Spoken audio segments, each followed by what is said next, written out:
Shalom. What up, everybody? Welcome back to the next episode of Reading with Shilo. Come on in here. We're going to read some shit. And roll our way through the sea of pages.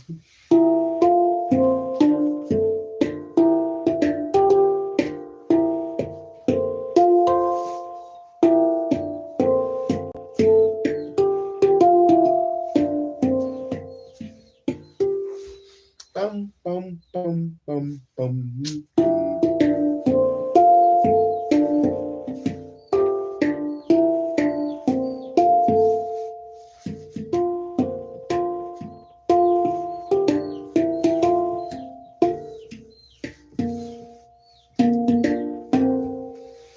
Oh, man.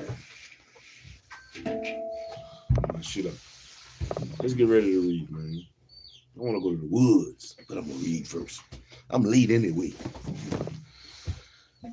Should have been reading to y'all at 3 o'clock in the morning so I can be in the woods at 4:30. But I'm out here. We're out here ready to get back into part 5. Part 5 of the slave revolution in the Caribbean, 1789 to 1804. Man, and see what's going on, man. They've been fighting people. Shalom, everybody. How y'all doing? How are y'all doing this today?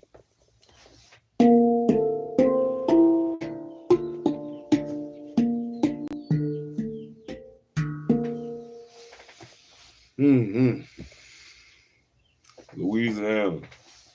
That bottom. I'm from Louisiana. And it's still hunting time. I want to be in the woods. But I'm the one bullshitting. I'm the one bullshitting on both fronts. Being in the woods and reading.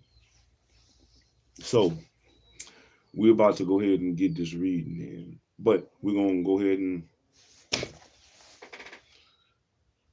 do the routine. Work your body, work your mind, work your body. That's what we're going to do. So I asked of you 25 things is what I asked of you. 25 things. It don't matter what it is, man. I said I'm from Louisiana, man.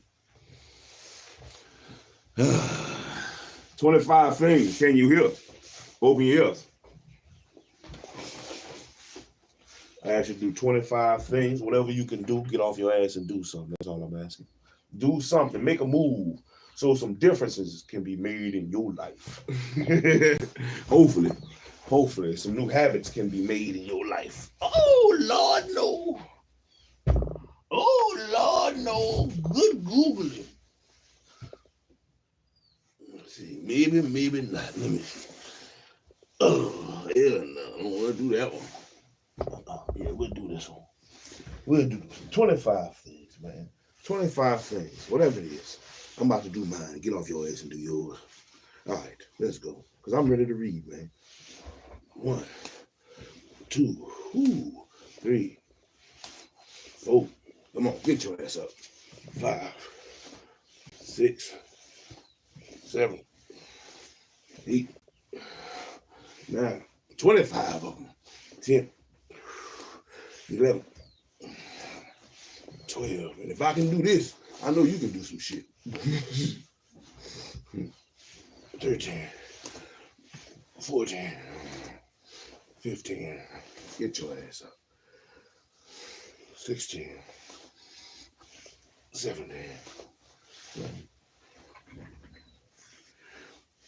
18, 19, 20. Pick it up. 21. Ooh-wee. That didn't count. That one didn't count. 21. 22. 23. Ooh-wee. 24. Too much rice and gravy last night. 25. Too much rice and gravy. I can feel it. Feel the rice and gravy on me. Oh, Lord. All right.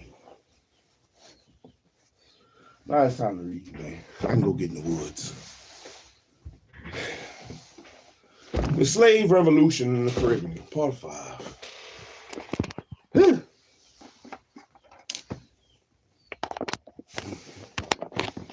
All right. So we left off at War and Independence. Haiti. There's a lot going on in Haiti. Napoleon Bonaparte was trying to get in on the shit, but they sidestepped his ass. Toussaint Louverture was making major moves, pretty much trying to unify the north and the south of Haiti, or Saint Dominic, which was changed to Haiti.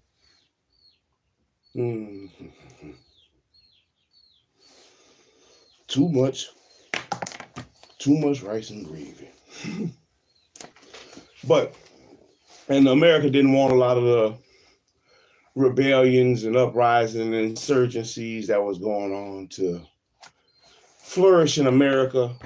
And the port in New Orleans or Louisiana was where a lot of the Creole people came to, which in turn,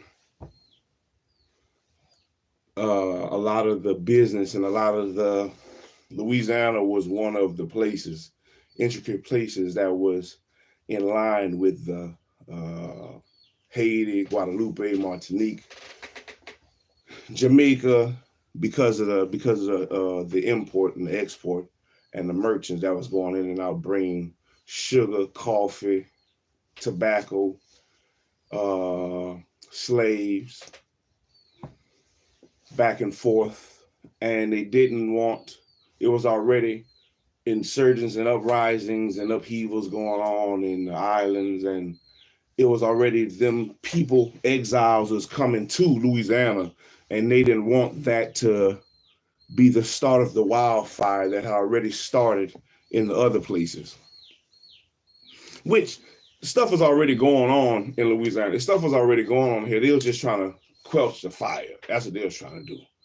So America just found a way more so to work with Haiti on certain things up until a certain point. And then when the next president came in, I forget who they said he was. Adams.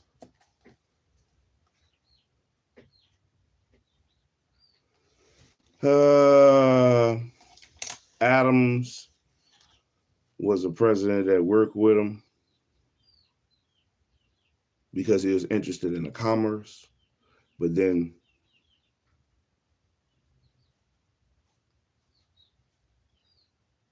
the next president after him,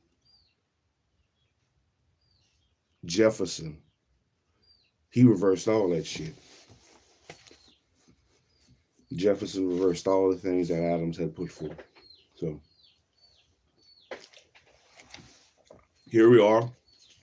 And the place where I'm from, Opelousas, was part of some of this stuff.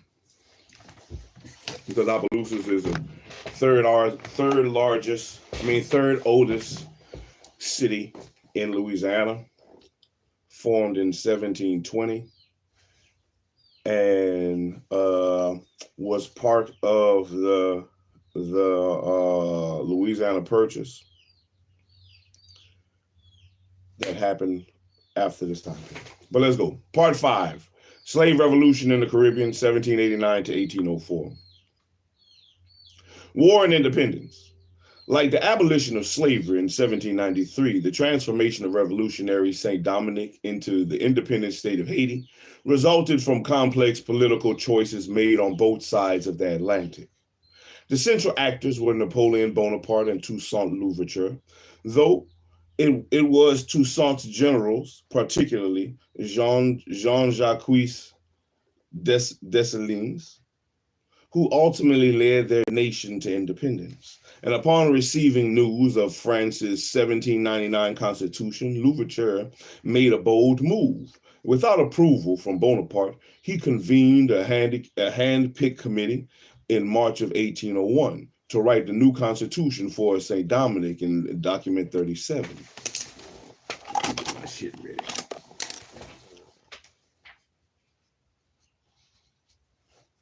This group included no ex-slaves, but rather Julian Raymond and two other men of color, three whites, and 4 representatives from the Spanish part of the island. Although the document confirmed that slavery was permanently abolished in the colony, it also maintained the policy of requiring former slaves to continue working on plantations. It made Louverture governor for life and allowed him to rule the colony's internal affairs. Still, this was no declaration of independence, and Louverture believed that the colony needed to maintain the ties to one empire or another, even as he prepared for the worst. Like other leaders in the Caribbean at that time, he may have hoped that France would ultimately stay true to the principles of its revolution and support freedom in the Caribbean. Instead, Bonaparte's regime forced the men of African descent who had arisen to power during the revolution to make difficult choices between political equality and freedom on one hand and loyalty to France on the other. In 1800, Bonaparte dispatched Admiral Jean-Baptiste Raymond de la Crosse to Guadeloupe, who had been governed by a series of administrators sent from Paris since Victor Hugo's departure in 1798. Many of the island's officers, soldiers, and plantations workers feared that La Crosse would restore slavery, and in this climate, the admiral's suspicion of Guadeloupe's brown and black soldiers led to a revolt in October 1801 that drove him to the neighboring island of Dominica. In 1802, the French general Antoine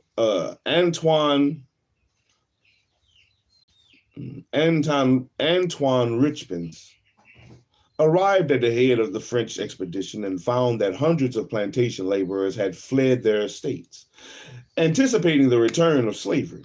And although an army officer of color turned the island over to Richepins on his arrival, others fought against what they saw as the return of slavery. The leader of the rebels was the Martinican-born Garrigus, who issued a powerful proclamation explaining his followers' struggles in document 38. We're going to go back and read all these documents, or at least if they in here.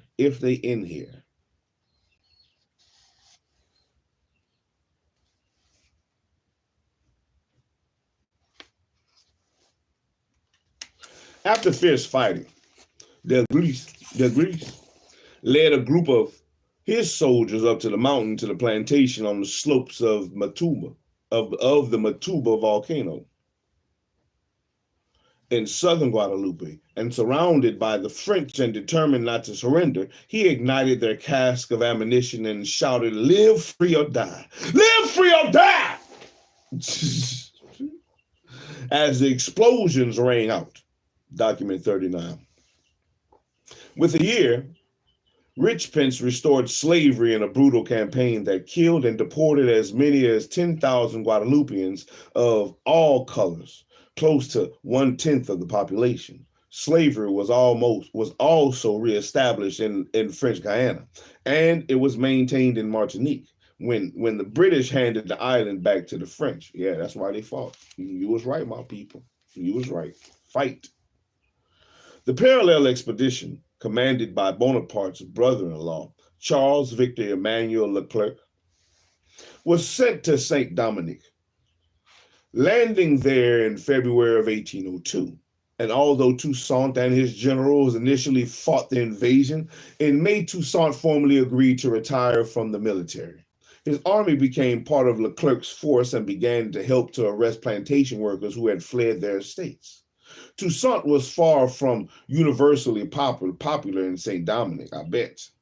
Some of his former officers had urged his arrest, and many former slaves resented his insistence on bringing St. Dominic back to full plantation production.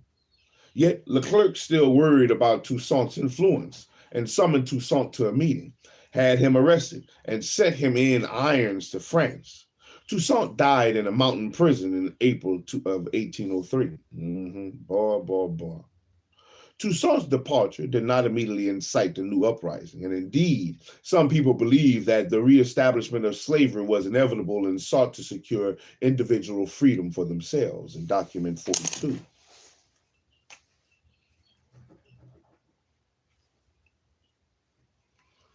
It was Leclerc's attempt to disarm thousands of former slaves that renewed the fighting. Hell no, we won't go.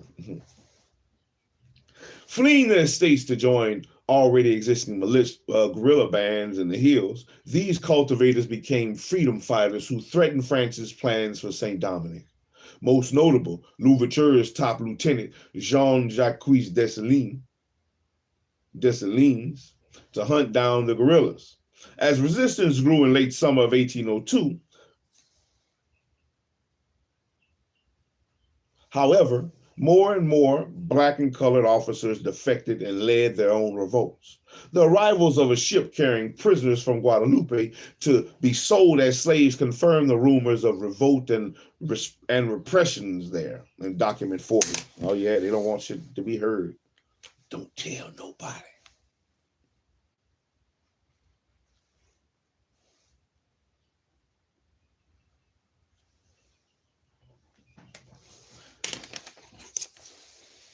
In mid-October, high-ranking officers began to defect openly to join the ex-slave fighters. And on November 1st of 1802, Leclerc died of yellow fever, a disease that killed thousands of his European soldiers. Assuming command, his successor,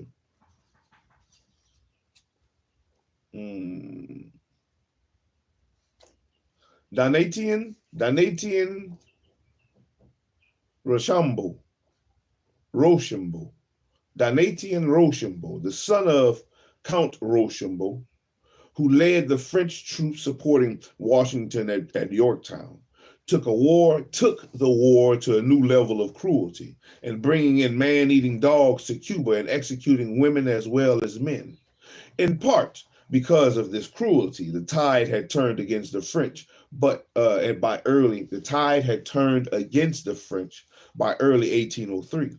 The slow disintegration of French rule was evocatively described as Lenora Sensei, under the pseudonym Mary Hassel, who returned to the island with her husband after Leclerc's arrival and later led into exile in Cuba like many other whites, document 41.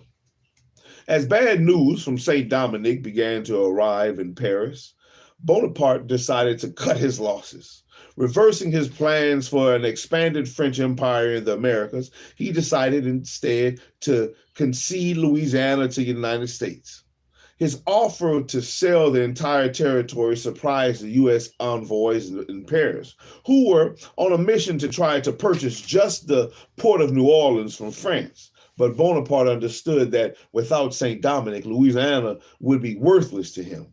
Ironically, Then the actions of former slave soldiers and officers in St. Dominic led to one of Thomas Jefferson's greatest successes, opening the way for a massive expansion of the United States and its slave system in the early 19th century.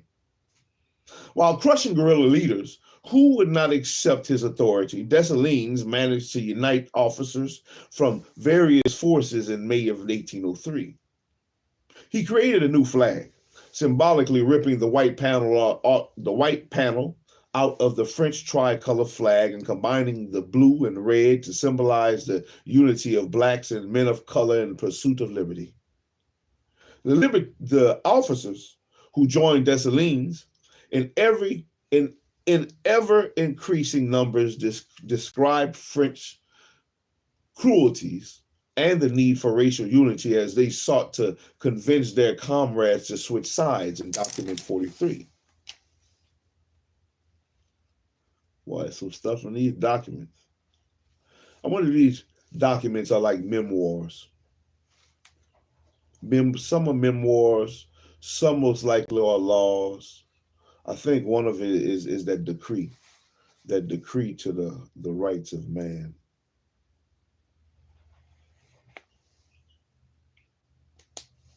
Hey, shalom to whoever out there, man. I appreciate y'all stopping by. Like, comment, subscribe. Tell you people, man, y'all out here reading shit today. Part 5 of the slave revolution in the Caribbean.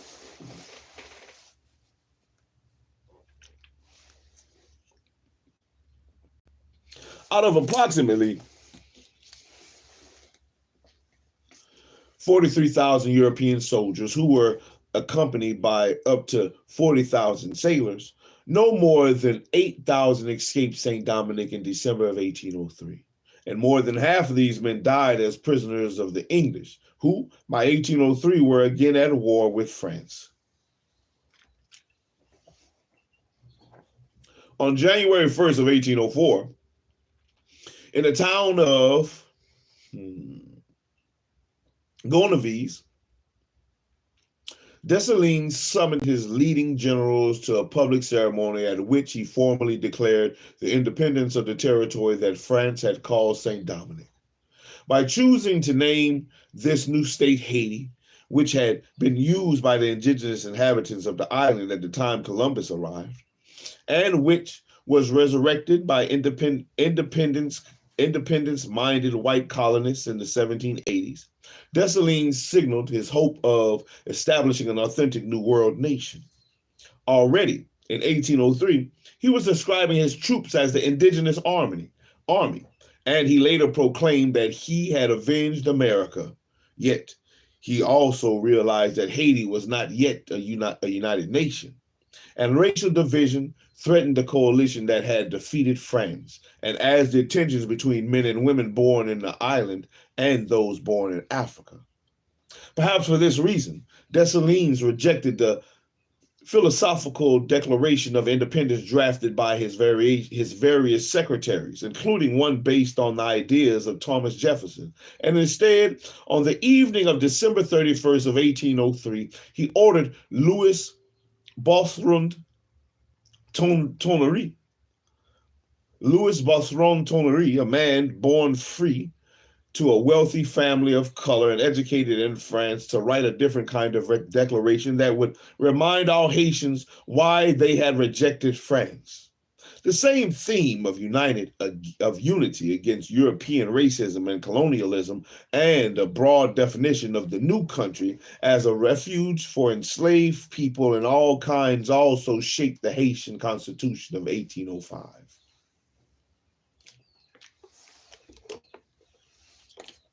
Man, I feel so sluggish today. I feel sluggish. I even feel like I'm reading sluggish.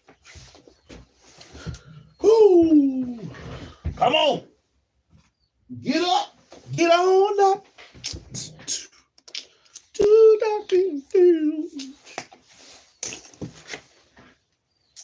still dark.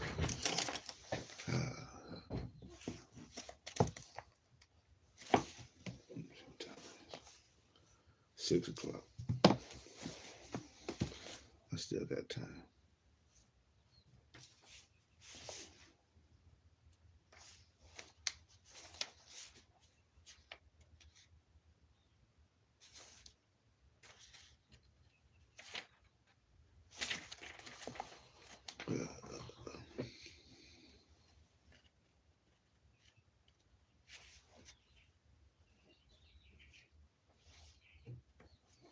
We almost to part 2. The legacy of the Haitian Revolution. Haiti was the second independent state of the Americas and can be considered the first in Latin America. Its attempt to create a national community of the enslaved and dispossessed had an important impact in the emergence of other nation states in the Atlantic world. The loss of its treasured colony in the Caribbean transformed France, which was in the midst of formulating itself in terms of its white identity, to which Haiti's self-proclaimed Black nationhood was in some way a direct response. The defeat of Napoleon's designs in the Caribbean opened the way for the sale of Louisiana to the United States. Meanwhile, the emergence of the neighboring Black Republic and the arrival of thousands of French colonial refugees strengthened the already existing racial ideology in the United States. Other notable free people of color and slaves throughout the Americas saw Haiti as an inspiration, and indeed, Simon Bolivar and other leaders of the Latin American Wars of Independence took military aid and political advice about emancipation from Haiti. There was, not surprisingly, a strong negative reaction to this era of revolutionary transformation in the French Caribbean. And 10 years of war left many dead, not only more than 100,000 British and French soldiers, but also many more residents of the colonies. And perhaps as many as 150,000 people died in St. Dominic in 1802 to 1803 alone, following a long decade of death and destruction. Yet, the Atlantic slave system continued to thrive as sugar production expanded in Cuba and Brazil to make up for the production of loss in Haiti. Man, boy, them sugar crack wars were still going on. Big blocks. France over there trying to muscle in on the sugar money. We going to war. Man.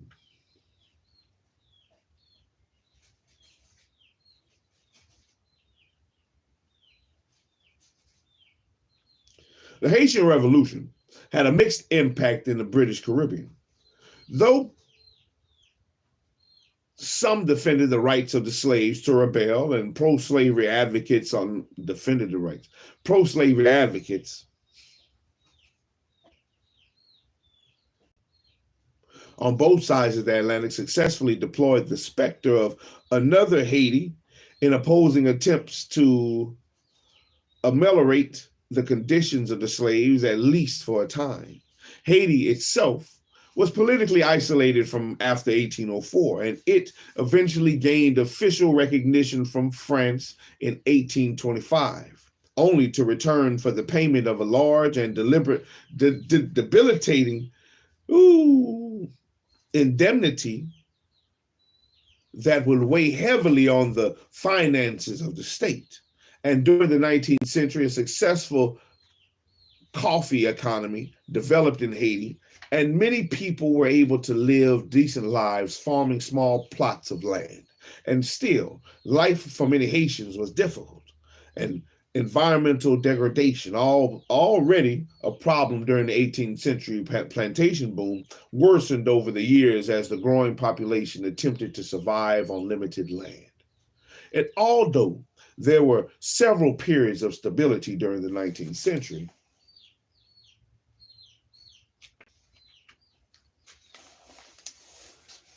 external political and economic pressures and internal conflicts contributed to often violent leadership struggles. In struggles between autocratic forms of rule and democratic aspirations of many of the nation's citizens, the former all too often won. And the U.S. occupation of the 1915 and through 1934 and the fuller reintegration of Haiti into the changing global economy worsened the situation during the 20th century. Today, the Haitian Revolution is still proudly remembered in Haiti, and its leaders are venerated as founding heroes of the nation.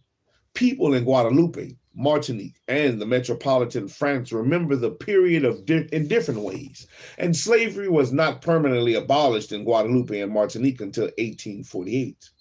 But rather than celebrating this date, Antillians increasingly invoke the memory of those who fought for freedom against the French in 1802.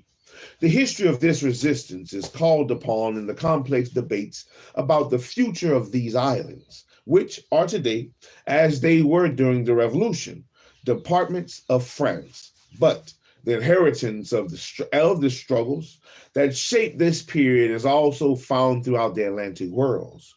The enslaved revolutionaries of the French Caribbean were the first to win universal freedom for their society, and in so doing, they became founders of a larger struggle against slavery and racism. Man.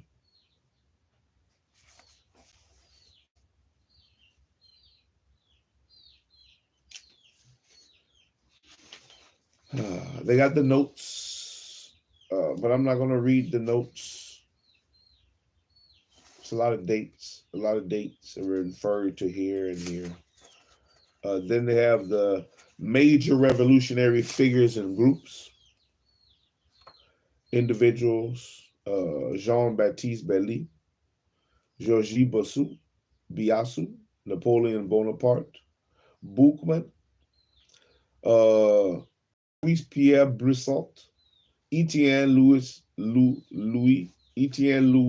Hector Desjoli, Louis Delgris, Jean Francis, Jean Jacques Dessalines, Abby Gregory, Victor Hughes, Etienne Laveau, Charles Victor Emmanuel Leclerc, Louis the 16th, Francois Dominique and Toussaint Louverture, Vincent Auger, Etienne Pauvrel, Julien Raymond, André Rigaud,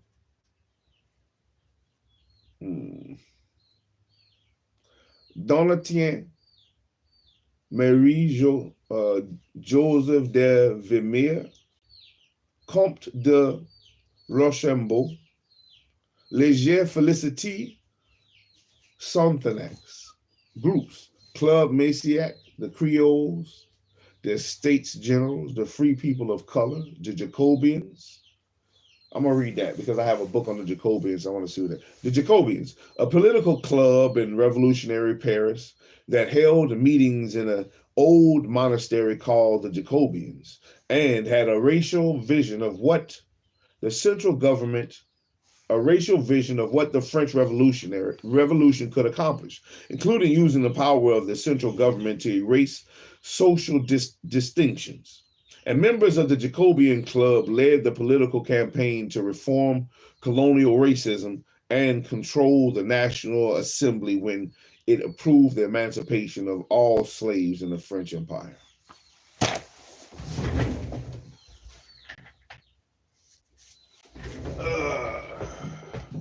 So this is the book,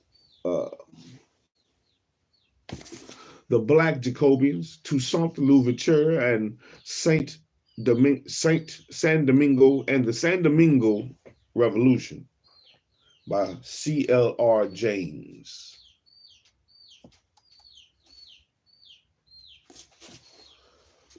So this is another one I was going to read to back up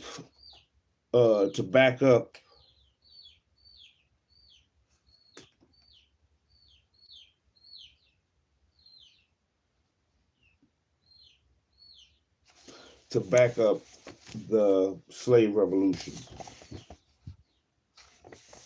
Legislative Assembly, National Assembly, Constituent Assembly, the National Convention, Patriots, and Society of the Friends of the Blacks. That was the groups. Now they have stuff tied to all this. Like there is, verbiage, explanations, wordage going on. Just like the Jacobians. There is something for each of them, but I'm not going to read it because I'm about to go. I'm about to shut it down and go wake my boys up so I can go to the woods. It ain't light yet. I can still catch a seat right quick. Yeah, I think I can still pop a squat before the sun come up.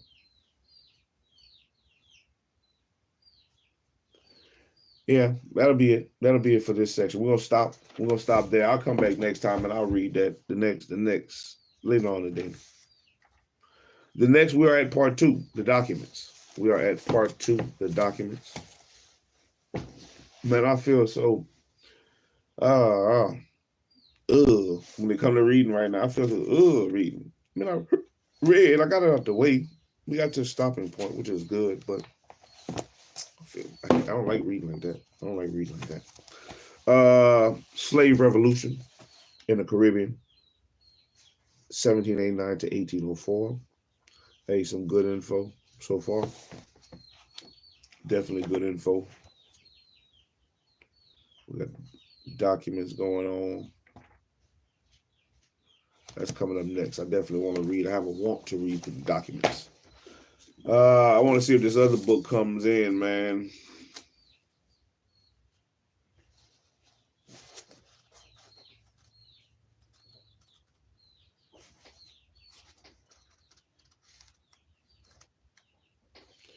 Man, we might have to do this in conjunction.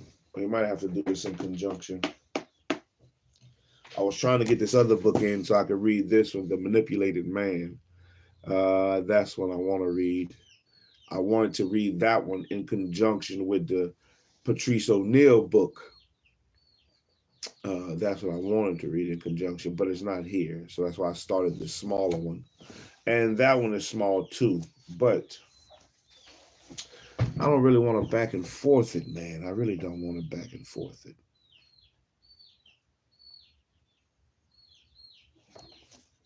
We'll see. I have to get the book first. It depends on what comes first. If I get the book before I finish this one,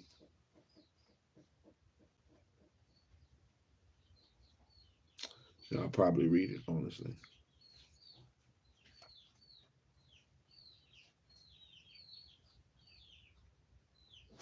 But if I don't, then I'll go ahead and jump into the Black Jacobian so I can go ahead and do them in conjunction. I think it'll be better off that way. And then I'll come back and read The Manipulated Man to put it in perspective with the Patrice O'Neal book.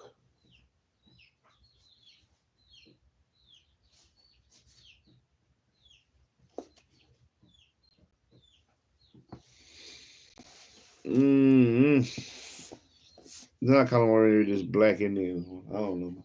I mean, I got a couple of books I want to read. But let me put this in there. Oh. Time to get to the woods. Oh. All right. 25 things. Let's work our body. Man, I don't care how sluggish y'all. Get your ass up and do something. I got to get my ass up and do something, man. I'm trying to push through whatever this is. Whatever this is that's trying to rest upon me. Get off of me. Get off of me. And let us go. 25 things. Let's go.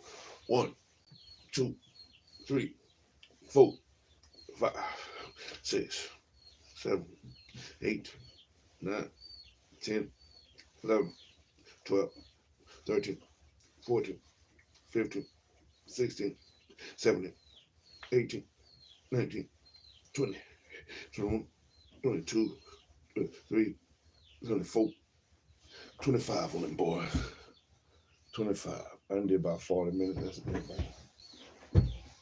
25. 25. Man, I'm late. I'm late. Man, I feel like that rabbit on Alice in Wonderland. I'm late. I'm late. I'm late. Hey, man, that's been today's read, man. Yeah, I apologize for the lack of energy, enthusiasm, whatever that is.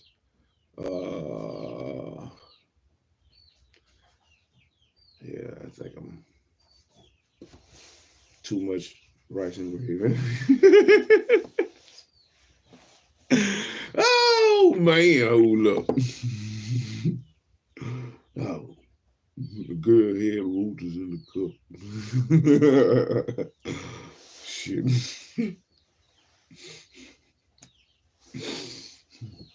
Yeah, but anyway, man, I appreciate everybody that did stop by. Everybody that, man, held down with me as I slow rolled. That's how I felt like I was wrong. I went, but I don't want to really do this today, but I'm going to do it. But we got it done. So we're going to see what it is, man. Hopefully I can see me a deer or something today. I saw a possum yesterday, a bunch of birds. I didn't see no deer. I thought I heard something moving though. But we'll see. Shalom, everybody. Hope y'all have a wonderful one. Man, catch me on the back end. Like, comment, subscribe. Tell you people, SHILO out here reading shit, man. We trying to learn something, grow. You have everything you need to succeed, and that's the plan, to succeed. Or at least that should be your plan, to succeed. That's my plan, to succeed in whatever I'm trying to do. That's the objective. That's the mission. Let's make it happen. What you gonna do? Make it happen. Get up. Let's do something. Shalom, everybody. SHILO out. I'm out you.